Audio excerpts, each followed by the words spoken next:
Welcome to the Dating Kinky Podcast, a cast about love, sex, romance, and kink.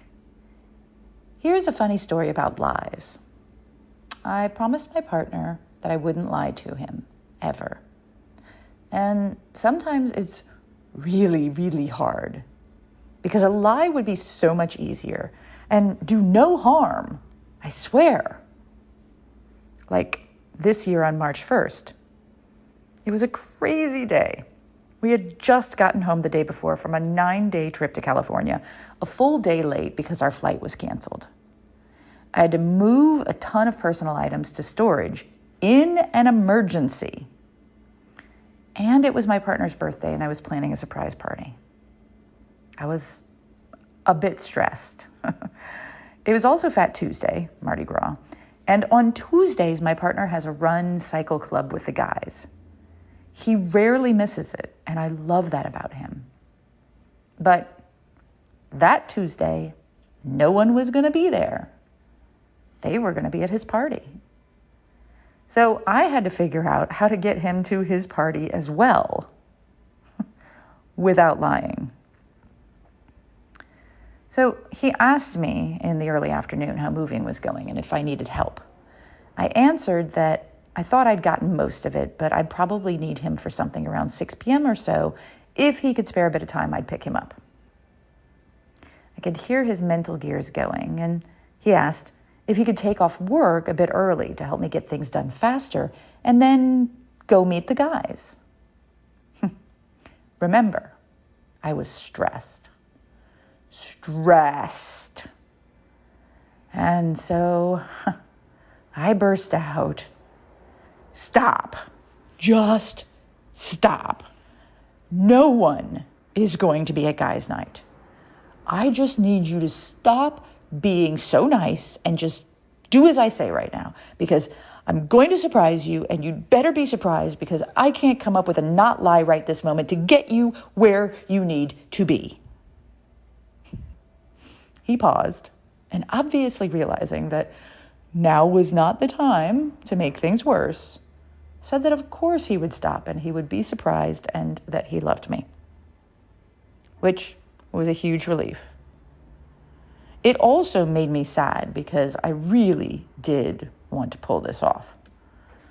I'm sure I could have lied and no one would have held it against me. I mean, after all, it's for a surprise party, but I chose not to.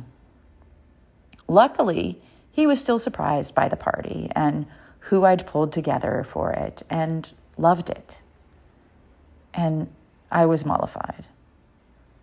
Although I'll have to try again at some point to really surprise him with a party. And that is how I'm introducing today's topic of lying in relationships. Lying to prove love and loyalty. Is it worth it?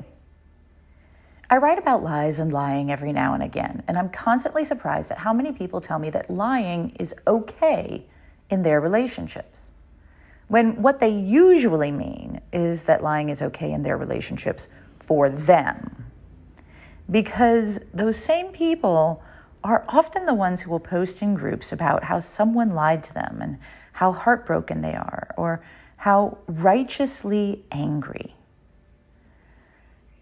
But they don't really get the hypocrisy, because humans are the bomb diggity at justification.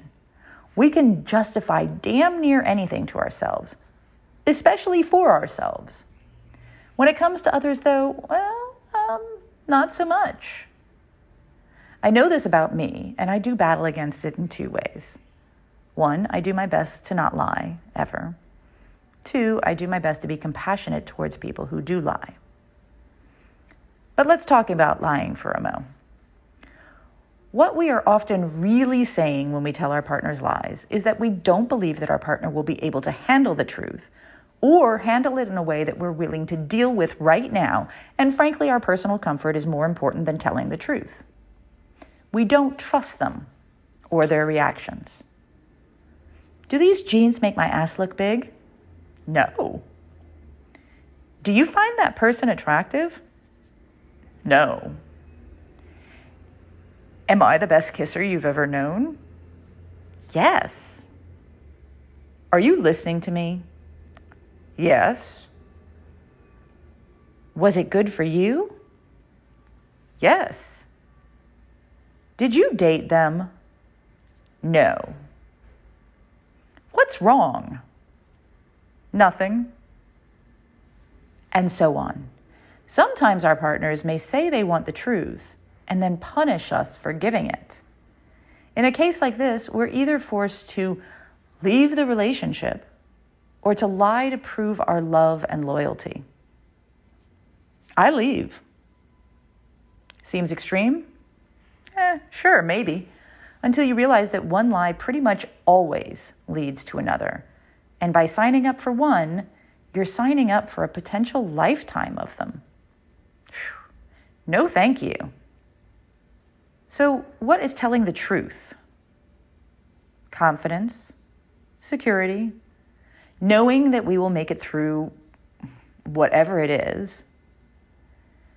And when it comes to a relationship, honesty is a sign that we love and trust our partner.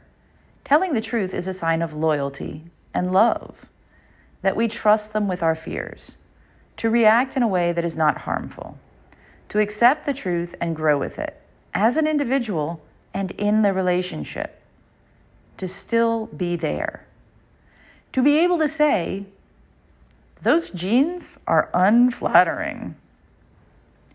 That person is drop dead gorgeous.